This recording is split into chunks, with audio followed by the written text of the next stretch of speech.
Hello दोस्तों, आप सभी का स्वागत है हमारे इस चैनल पर। आज हम एक बेहतरीन ही पुस्तक आपके लिए लेकर आए हैं जिसका नाम है द प्रैक्टिसिंग माइंड। दोस्तों, द प्रैक्टिसिंग माइंड किताब के लेखक थॉमस एम स्टर्नर है। यह किताब हमें यह सिखाती है कि कैसे हम अपने दिमाग को शांत और केंद्रित रखकर किसी भी कौशल को धैर्यपूर्वक सीख सकते हैं और उसमें सफलता प्राप्त कर सकते हैं। तो दोस्तों, इस किताब को कुल 12 चैप्टर में हम बांटकर इसके बारे में सीखेंगे। यह अध्याय हमें धैर्य, अनुशासन और मानसिक शांति के साथ किसी भी कौशल को विकसित करने की प्रक्रिया सिखाती है। तो आइए फर्स्ट चैप्टर को हम जानते हैं। दोस्तों, इस अध्याय में लेखक थॉमस एम स्टर्नर बताते हैं कि अभ्यास करने की मानसिकता कैसे हमारे जीवन में सफलता और आत्मसंतोष ला सकती है। वे समझाते हैं कि जब हम किसी भी कार्य को बिना जल्दबाजी के धैर्यपूर्वक और पूरी तरह से उसमें डूब कर करते हैं तो हम बेहतर परिणाम पाते हैं। तो इसके चार मुख्य मुख्य बातें हैं। पहला, प्रक्रिया से प्रेम करें, न कि केवल परिणाम से। दोस्तों, जब हम किसी लक्ष्य को पाने के लिए केवल अंतिम परिणाम पर अपना ध्यान केंद्रित करते हैं तो हम बेचैन और निराश हो जाते हैं। हमें सीखने और अभ्यास करने की प्रक्रिया का आनंद लेना चाहिए, क्योंकि असली विकास उसी में होता है। दूसरा, अधीरता से बचें। दोस्तों, आधुनिक दुनिया में हम हर चीज को जल्दी हासिल करना चाहते हैं, लेकिन महान कौशल और विशेषज्ञता विकसित करने के लिए समय और धैर्य की बहुत आवश्यकता होती है। अगर हम धीरे धीरे और सावधानी पूर्वक अभ्यास करें तो हम ज्यादा प्रभावी बन सकते हैं। तीसरा, निरंतरता और अनुशासन बहुत जरूरी है। दोस्तों, किसी भी चीज में निपुणता पाने के लिए हमें डेली प्रैक्टिस करने की जरूरत होती है। प्रैक्टिस करने की मानसिकता अपनाने से हम केवल अपने लक्ष्य तक नहीं पहुंचते हैं, बल्कि एक शांत और संतुलित जीवन भी जीते हैं। चौथा, वर्तमान क्षण में रहने की आदत डालें। दोस्तों, जब हम पूरी तरह से अपने कार्य में उपस्थित होते हैं तो हम अधिक सीखते हैं और कम गलती करते हैं। अतीत की चिंता या भविष्य की बेचैनी से दूर रहकर वर्तमान पर आपको ध्यान केंद्रित करना होगा। दोस्तों, पहला अध्याय हमें यह बताता है कि सफलता केवल मंजिल तक पहुंचने में नहीं, बल्कि यात्रा का आनंद लेने में है। जब हम अभ्यास की प्रक्रिया को खुशी और धैर्य के साथ अपनाते हैं, तब हम अपने कौशल को बेहतर तरीके से विकसित कर सकते हैं और मानसिक शांति भी प्राप्त कर सकते हैं। अगर हम इस मानसिकता को अपनाते हैं, तो न केवल हम अपने लक्ष्य प्राप्त कर सकते हैं, बल्कि आत्मसंतोष और खुशी भी महसूस कर सकते हैं। दोस्तों, आइए चलते हैं हम चैप्टर 2 की तरफ। चैप्टर 2 में बताया गया है कि आपको प्रक्रिया पर ध्यान देना चाहिए, ना कि परिणाम पर। दोस्तों, इस अध्याय में लेखक थॉमस एम स्टर्नर बताते हैं कि हम अक्सर अपने लक्ष्य मतलब परिणाम को पाने में इतनी जल्दी में रहते हैं कि हम उस यात्रा मतलब उसके प्रोसेस का आनंद लेना भूल जाते हैं। लेकिन जब हम केवल अंतिम लक्ष्य पर ध्यान देते हैं तो हम बेचैन मतलब धैर्यहीन हो उठते हैं, गलतियां करते हैं और तनाव में आ जाते हैं। इसलिए इसमें 4 पॉइंट पर महत्व दिया गया है। पहला, परिणाम पर नहीं, प्रक्रिया पर ध्यान दें। दोस्तों, जब हम किसी भी कौशल को सीखते हैं तो हमें उसकी प्रक्रिया पर ध्यान देना चाहिए, ना कि यह सोचकर चिंतित होना चाहिए कि हम कब उसमें माहिर बनेंगे।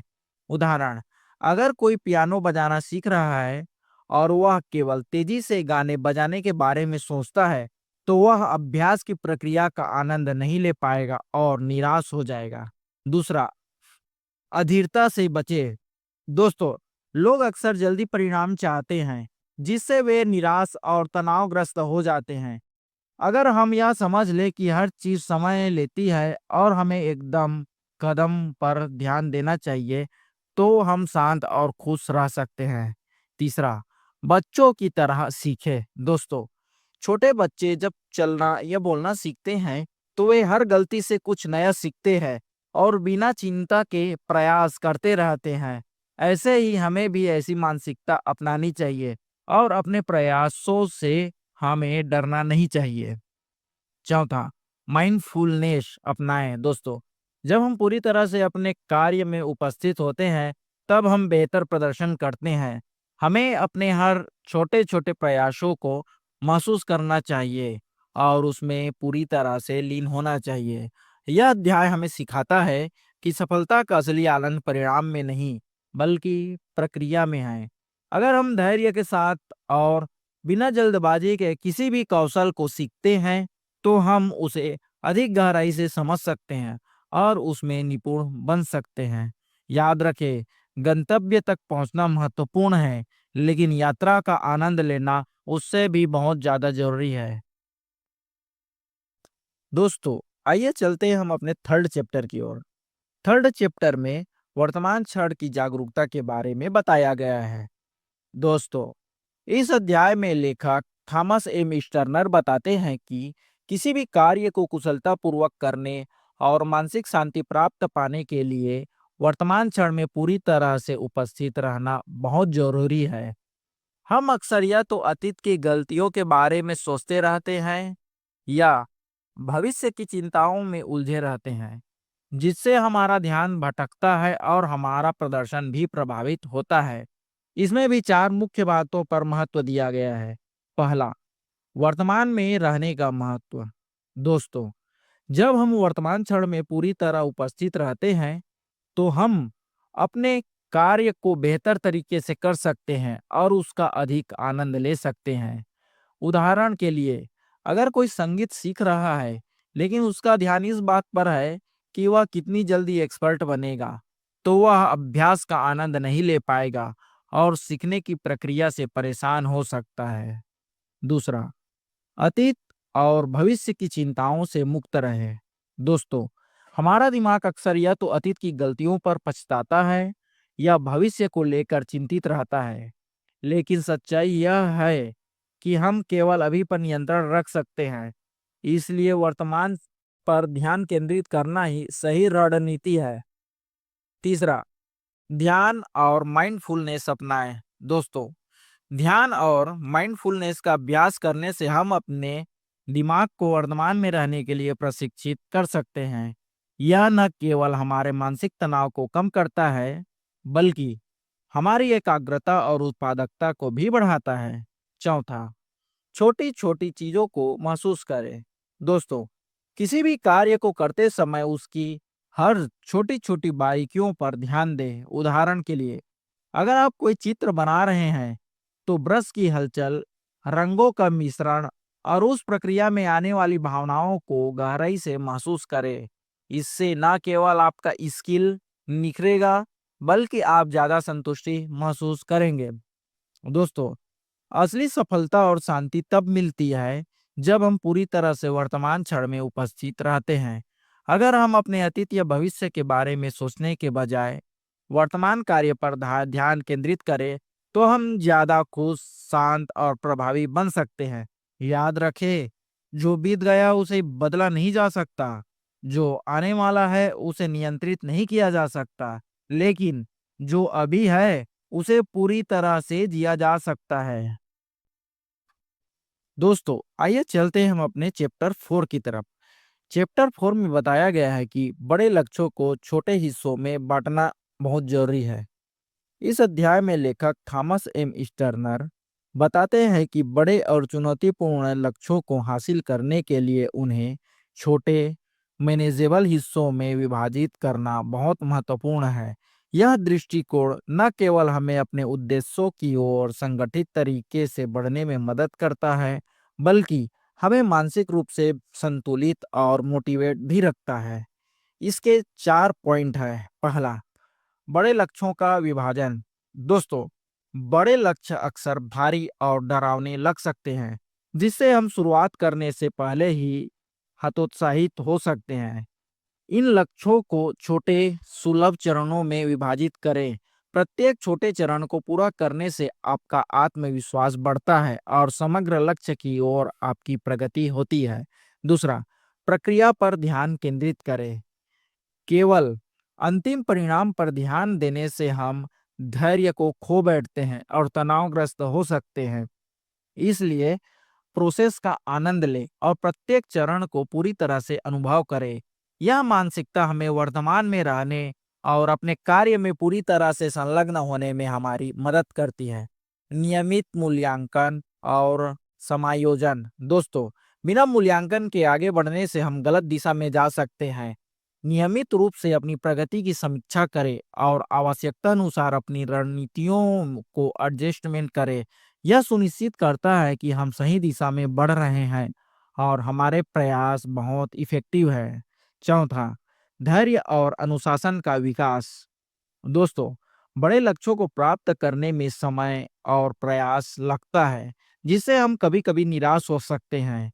धैर्य और अनुशासन को अपनाएं। समझें कि प्रत्येक छोटा कदम हमें हमारे बड़े लक्ष्य के करीब लाता है और निरंतर प्रयास से ही सफलता मिलती है। यह अध्याय हमें सिखाता है कि बड़े लक्ष्यों को छोटे मैनेजेबल हिस्सों में विभाजित करके हम न केवल उन्हें हासिल कर सकते हैं, बल्कि इस प्रोसेस का आनंद भी ले सकते हैं। यह दृष्टिकोण हमें मानसिक शांति, स्पष्टता और संतुलन प्रदान करता है, जिससे हम अपने जीवन में अधिक सफल और संतुष्ट महसूस करते हैं। याद रखें, बड़े सपनों को साकार करने के लिए उन्हें छोटे-छोटे चरणों में बांटें और प्रत्येक चरण का मतलब प्रोसेस का पूरा आनंद लें। दोस्तों, आगे चलते हैं हम अपने चैप्टर 5 की ओर। चैप्टर 5 में 4 एस के बारे में बताया गया है। दोस्तों, इस अध्याय में लेखक Thomas M sterner 4 important S शब्दों पर चर्चा करते हैं, जो किसी भी स्किल या लक्ष्य को प्राप्त करने में हमारी मदद करते हैं। ये 4 एस हैं: सिंप्लीफाई, स्मॉल, शॉर्ट और स्लो। इन सिद्धांतों को अपनाने से हम अपने प्रयासों को अधिक प्रभावी बना सकते हैं और मानसिक शांति प्राप्त कर सकते हैं। तो आइए इसी 4 एस को संक्षिप्त में समझेंगे। पहला है सिंप्लीफाई। दोस्तों, जटिल कार्य या परियोजनाएं अक्सर भारी और भ्रमित करने वाली लगती है। कार्य को उसके मूल तत्वों में विभाजित करें और अनावश्यक तत्वों को हटाएं। सिंप्लीफाई से स्पष्टता बढ़ती है और कार्य को प्रबंधनीय बनाता है। दूसरा, स्मॉल। दोस्तों, बड़े लक्ष्यों को एक साथ पूरा करने की कोशिश करना तनावपूर्ण हो सकता है। बड़े लक्ष्यों को छोटे सुलभ चरणों में विभाजित करें। छोटे कदम उठाने से प्रगति सुसंगत होती है और आपका आत्मविश्वास भी बढ़ता रहता है। तीसरा, सॉल्ट। दोस्तों, लंबे समय तक एक ही कार्य पर ध्यान केंद्रित करना थकान और एकाग्रता की कमी का कारण बन सकता है। अपने कार्य सत्रों को संक्षिप्त और केंद्रित रखें। छोटे नियमित अंतराल के में काम करने से प्रोडक्टिविटी बढ़ती है और मानसिक ताजगी बनी रहती है। चौथा, स्लो। दोस्तों, तेजी से काम करने की कोशिश में हम गलतियां कर सकते हैं और गुणवत्ता से समझौता कर सकते हैं। धीमी गति से सावधानीपूर्वक और माइंडफुलनेस के साथ काम करें। धीमा होने से हम प्रक्रिया का आनंद ले सकते हैं और कार्य की गुणवत्ता में सुधार कर सकते हैं। दोस्तों, यह अध्याय हमें सिखाता है कि सरलीकरण, छोटे कदम, संक्षिप्त सत्र और धीमी गति को अपनाने से हम अपने लक्ष्यों को अधिक प्रभावी ढंग से प्राप्त कर सकते हैं। इन सिद्धांतों को अपने दैनिक जीवन में शामिल करके हम न केवल अपने कार्यों में सफलता प्राप्त करेंगे, बल्कि मानसिक शांति और संतुलन भी बनाए रखेंगे। याद रखें, धीरे चले लेकिन कभी रुके नहीं। छोटे कदम भी आपको मंजिल तक पहुंचा सकते हैं। दोस्तों, आइए चलते हैं हम अपने चैप्टर 6 की तरफ। चैप्टर 6 में लेखक ने नॉन जजमेंट की मानसिकता अपनाने के बारे में बताया है।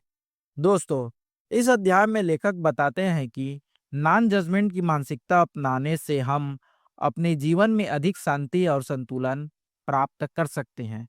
जब हम अपने और दूसरों के प्रति नॉन जजमेंट का रवैया छोड़ देते हैं, तो हम मानसिक तनाव से मुक्त हो जाते हैं और अपने लक्ष्यों की ओर सहजता से बढ़ सकते हैं। इसमें भी चार मुख्य बातें हैं। पहला, निर्णय रहितता का महत्व। दोस्तों, हम अक्सर अपने कार्यों और विचारों का मूल्यांकन करते हैं, जिससे हमें आत्मसंदेह और तनाव उत्पन्न होता है। अपने अनुभवों को बिना निर्णय के साथ स्वीकार करें। यह दृष्टिकोण हमें मानसिक शांति प्रदान करता है और आत्मविकास में सहायक होता है। दूसरा, आत्मस्वीकृति। दोस्तों, अपनी कमियों पर ध्यान केंद्रित करना हमें निराश कर सकता है। इसलिए स्वयं को पूरी तरह स्वीकार करें। अपनी कमजोरियों के साथ आत्मस्वीकृति से आत्मविश्वास बढ़ता है और हम अपने उद्देश्यों की ओर दृढ़ता से आगे बढ़ते हैं। तीसरा, दूसरों के प्रति सहानुभूति रखें। दोस्तों, दूसरों के कार्यों और विचारों का निर्णय करना हमारे संबंधों में तनाव पैदा कर सकता है। इसलिए दूसरों के दृष्टिकोण को समझने की कोशिश करें और सहानुभूति विकसित करें। यह हमारे संबंधों को मजबूत करता है और सामाजिक सामंजस्य बढ़ाता है। चौथा, वर्तमान में रहना। दोस्तों, निर्णयात्मक सोच हमें अतीत की गलतियों या भविष्य की चिंताओं में उलझा सकती है।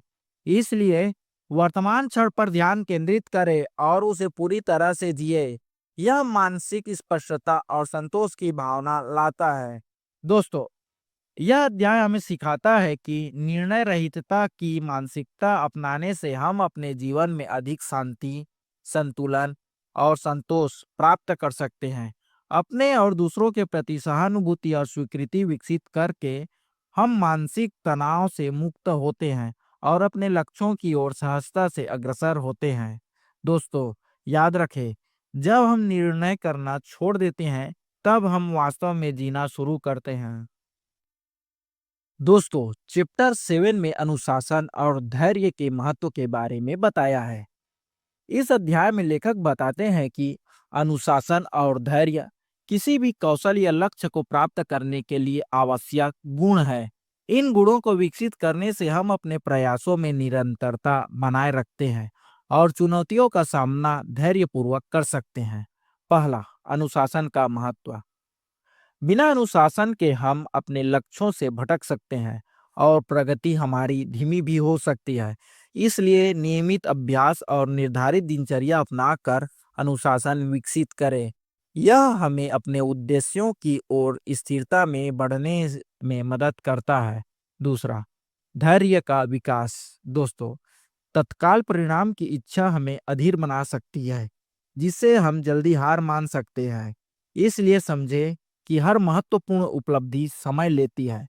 धैर्यपूर्वक प्रक्रिया का आनंद ले और छोटे-छोटे कदमों की सराहना करें। तीसरा, अनुशासन और धैर्य का संबंध। दोस्तों, अनुशासन और धैर्य एक दूसरे पर निर्भर हैं। एक के बिना दूसरा अधूरा है।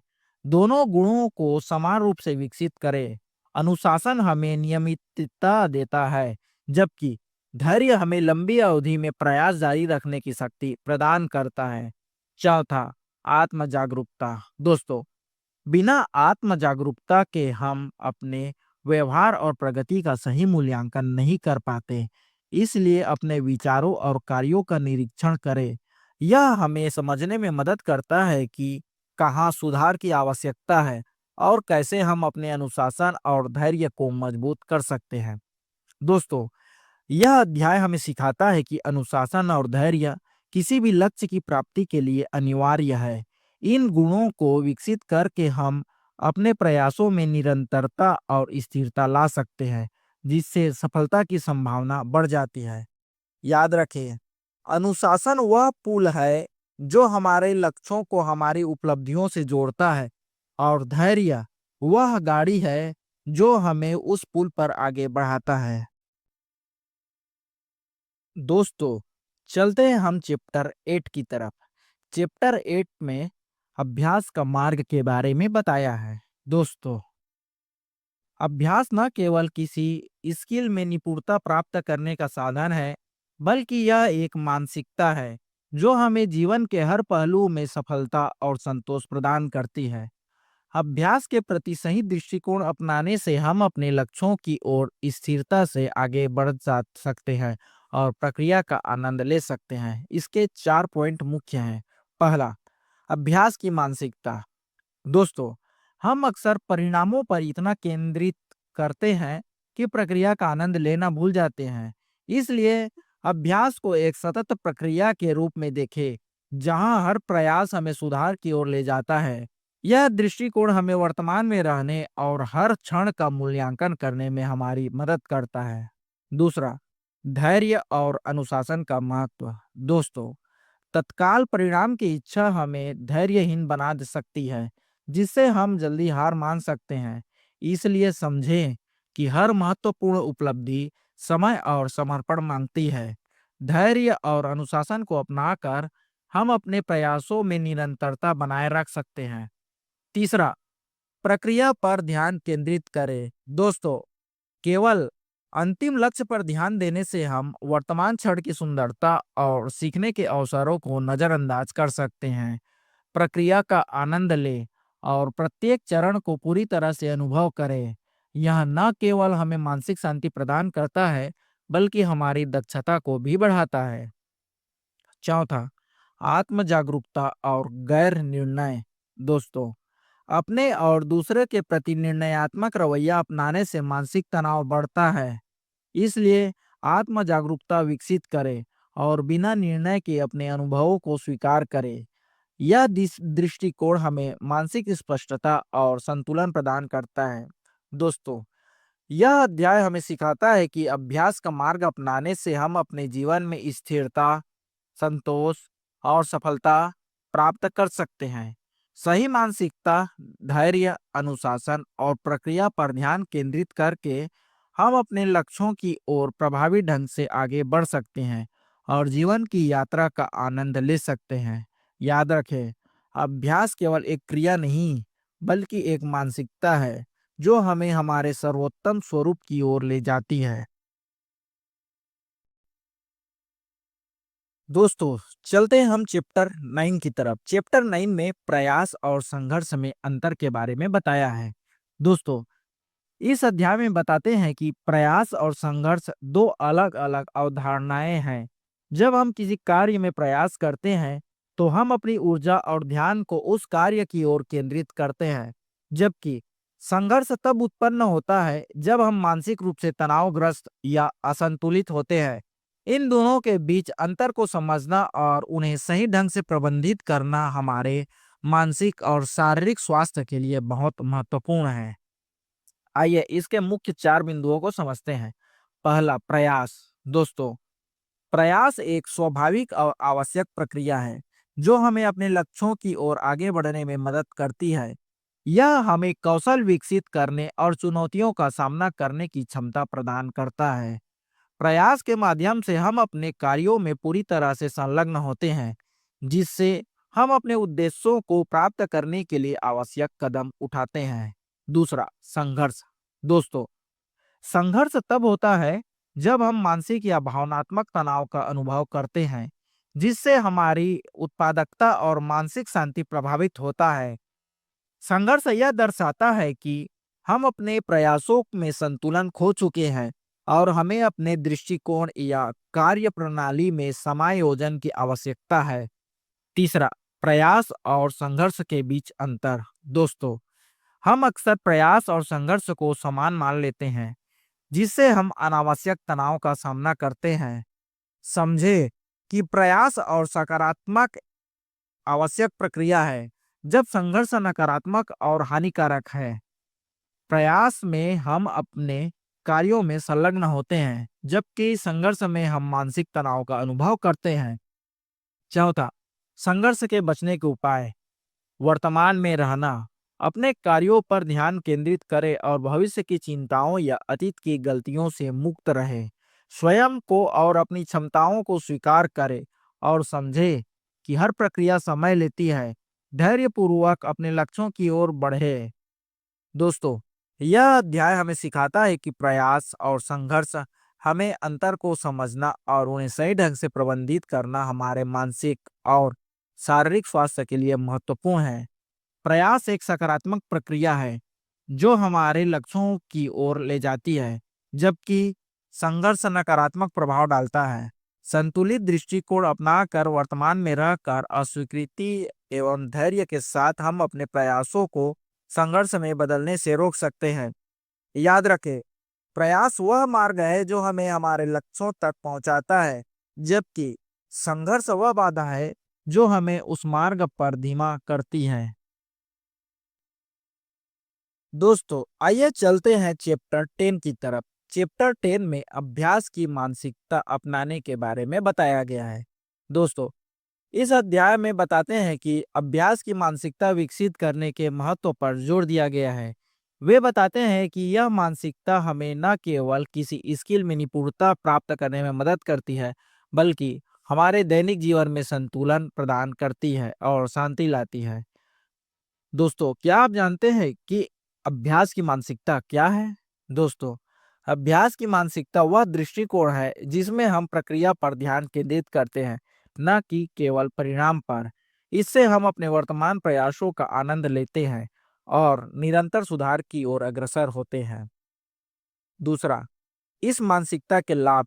दोस्तों, जब हम प्रक्रिया पर ध्यान देते हैं तो परिणाम की चिंता कम होती है, जिससे मानसिक तनाव घटता है। नियमित अभ्यास से हम धैर्य और अनुशासन जैसे गुणों को विकसित करते हैं, जो जीवन के अन्य क्षेत्रों में भी सहायक होते हैं। अभ्यास की मानसिकता हमें अपनी गलतियों से सीखने और बेहतर बनने के लिए मोटिवेट करती है। तीसरा, अभ्यास की मानसिकता कैसे विकसित करें? दोस्तों, अपने वर्तमान कार्य पर पूरा ध्यान दें।